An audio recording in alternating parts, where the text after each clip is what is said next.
Pour Nina et son mari Tony, le temps s'est arrêté en 2013. Ces gens du voyage vivent dans le souvenir, tourmentés par l'absence du bébé qu'ils élevaient. En fait, c'est sa grenouillette. Comme ils me l'ont récupéré, il est toujours salin. Il y a toujours son odeur dessus. Depuis 18 mois, le couple a tout gardé intact dans les placards de sa petite caravane, transformée en sanctuaire. Il y a encore tous ces produits encore là, qu'on a achetés, quoi. Le petit Tony est aujourd'hui en famille d'accueil sous la responsabilité de l'aide sociale à l'enfance. Il aurait été retiré à l'âge de 6 semaines. Là, il avait 4 ou 5 semaines. C'est une semaine avant que je ne le vois plus. En fait, j'ai le cœur qui bat en le voyant et j'ai une boule là. Nina et Tony ne sont pas les parents biologiques. S'ils ont été séparés du bébé, c'est qu'ils sont accusés par la justice de l'avoir acheté. Ils sont au cœur d'une affaire inédite de trafic de bébés.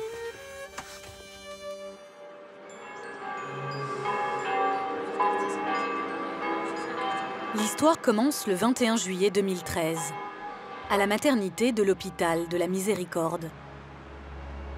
Daniela, une mère roumaine de 31 ans, accouche d'un petit garçon, Tony. D'après les soignants, elle est souvent en pleurs. Un couple de Français qui se dit de la famille est omniprésent dans la chambre à ses côtés.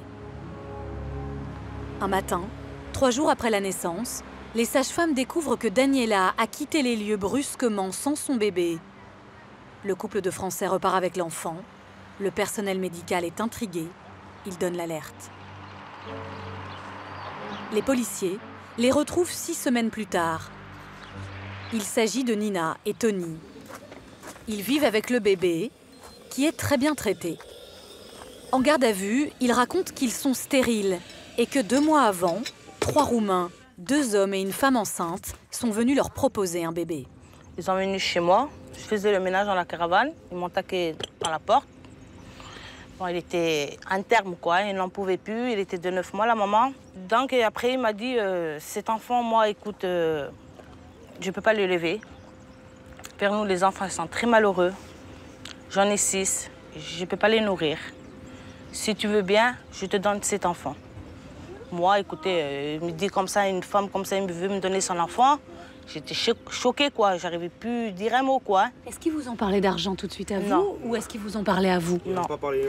Une fois qu'on était d'accord, une fois qu'on était d'accord en parlant, moi et lui, oui, on veut accepter cet enfant. Ils vous ont demandé combien?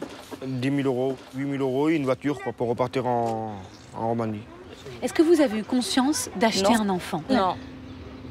Pour moi, c'était adopté, ils m'ont donné. C'est pas un trafic d'enfants pour moi. Le couple en mal d'enfants n'aurait pas réalisé la gravité de la situation. D'autant que Tony et Nina étaient soutenus par tous leurs proches.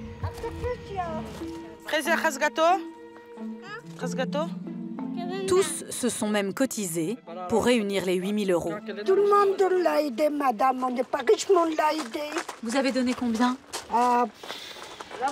300 francs chacun. Vous aussi?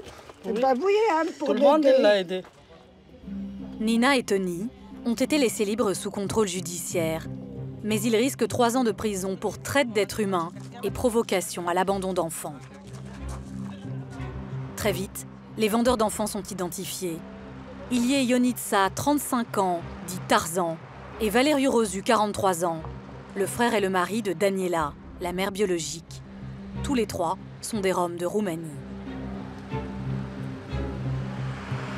Ils ont vécu ici plusieurs mois, dans ce camp de fortune en banlieue de Marseille.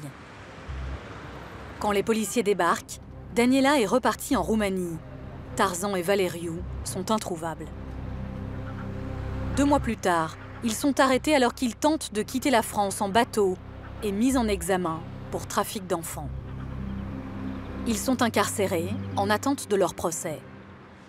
Leur avocat décrit un duo mutique, totalement dans le déni.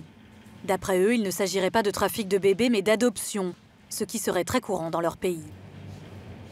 Ils se retrouvent complètement dans une bulle, ils sont ailleurs, ils ne se rendent pas compte de la gravité des choses, que bon, en droit français comme en droit roumain, il est interdit de faire ce genre de trafic et qu'il faut passer par des procédures judiciaires pour voir reconnaître l'adoption d'un enfant. Et ils n'arrivent pas à exprimer les choses. Ils ont beaucoup de mal à reconnaître que toutes ces démarches qu'ils ont faites, tout ce trafic, est complètement illégal, est complètement amoral et complètement contre la moralité. Donc c'est vrai que c'est des gens qui sont démunis, qui n'arrivent pas à tout comprendre. L'histoire de Marseille est-elle un cas isolé? Tarzan et Valériou n'ont-ils vendu qu'un seul bébé? La justice a des doutes. Les enquêteurs découvrent un an plus tard qu'ils auraient déjà marchandé en Corse un autre enfant, là encore, à un couple stérile. Bonjour. Bonjour. John et Cathy, des gens du voyage sédentarisés qui acceptent de nous rencontrer chez leur avocat. Bonjour. Bonjour, je vous en prie, entrez, installez-vous. Eux aussi ont succombé en 2013 à la tentation. C'est une autre sœur de Tarzan, Juliana, 36 ans, qui devait alors vendre son bébé. Mais elle se rétracte au dernier moment. Tarzan aurait alors fait appel à sa cadette Fana, qui elle aussi est enceinte. Elle vient en France s'installer chez le couple jusqu'à l'accouchement. De cela, John et Cathy ne veulent pas parler. Pas plus que des 8 000 € qu'ils ont versés après la naissance. Ils ne veulent évoquer que le bonheur d'avoir à leur côté le petit Élie. Ça, c'est mon bébé. Et ici, il n'avait même pas 5 jours. C'était un bébé calme. Il était trop bien. Pour moi, c'est ma vie, c'est tout. C'est mon enfant, c'est ma vie, je sais. Tout, quoi. Comme l'autre couple stérile, ils sont placés en garde à vue, séparés du bébé qui part en pouponnière. L'enfant se laisse alors totalement dépérir. Il était dans un état critique, quoi. Il mangeait plus, buvait plus, pleurait. Elle était choquée, hein. Très choquée. Et... Elle faisait mal, hein.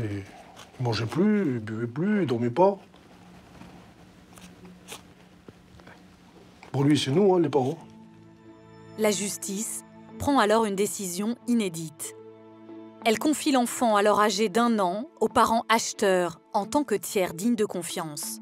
Ça veut dire qu'on a le droit d'acheter un enfant? Non, je ne pense pas que le magistrat qui a pris cette décision a, de ce côté-là, estimé qu'on pouvait justifier effectivement l'achat d'un nouveau-né. Non, je pense qu'il l'a fait dans l'intérêt exclusif seul de l'enfant. Aujourd'hui, John et Cathy restent mis en examen pour provocation à l'abandon d'enfants. Parallèlement, ils ont lancé une procédure officielle d'adoption. Ça va être long? Ça va être long, oui, bien sûr que ça va être long. Des couples stériles, un homme qui se sert de ses propres sœurs pour alimenter son trafic d'enfants. Daniela, Juliana, Fana. Les mères biologiques étaient-elles consentantes? Ont-elles accepté de vendre leur bébé ou ont-elles été manipulées? Nous avons retrouvé Juliana et Fana à 2500 km de Marseille, en Roumanie. Au bout d'une route, à l'écart d'un village misérable, où survit une petite communauté de Roms. Pour gagner quelques centimes, ils trient les déchets. Fana habite dans cette bicoque en torchis avec son père malade et ses 5 enfants. Venez, il faut rentrer. Il fait froid, vous allez tomber malade. Juliana, sa sœur qui avait refusé de laisser son bébé, vit à ses côtés. Fana a aujourd'hui 31 ans. Elle est poursuivie par la justice française pour abandon d'enfants.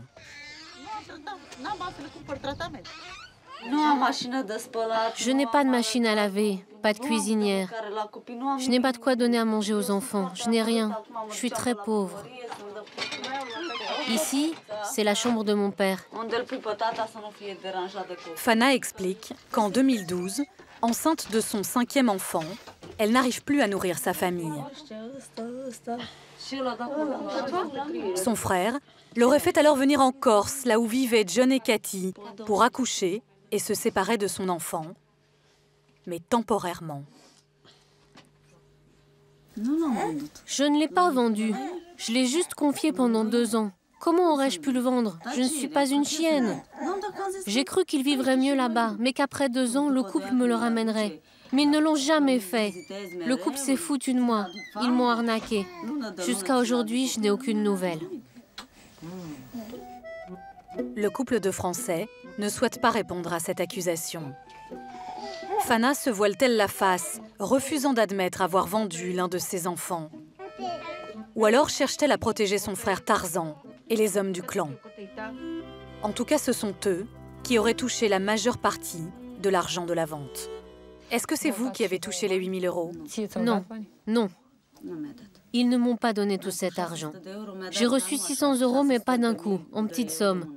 30 € par-ci, 30 € par-là. Une fois, mon père devait aller à l'hôpital et ils m'ont donné 100 €. Sa sœur Juliana, elle, avait compris qu'il fallait abandonner définitivement son bébé, la petite Louisa, qu'elle a aujourd'hui sur les genoux. Pourquoi vous avez voulu la garder? Parce que je n'étais pas d'accord avec ça. Je n'ai pas pu donner mon enfant. Mais vous savez, elle non plus. Elle n'a pas voulu, elle pleurait tout le temps. Elle pleurait toujours. Même quand elle est rentrée ici, car elle ne pouvait pas aller chez eux et revoir son enfant. Qu'est-ce que vous voulez maintenant, Fana? Qu'est-ce que vous souhaitez pour l'avenir? Moi, je veux qu'on me rende mon enfant. Je ne veux rien d'autre. Je veux qu'on me rende mon enfant. Le 7 avril prochain, à Marseille, les 2 couples stériles, les têtes de réseau, ainsi que Fana seront jugés. Mais elle ne pourra pas se rendre au procès. Le billet de car est inabordable. Il représente 1 mois de nourriture pour sa famille.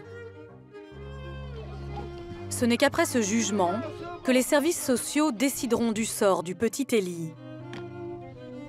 Ils le rendront à Fana ou le laisseront aux parents français qui l'ont acheté et avec qui il a toujours vécu.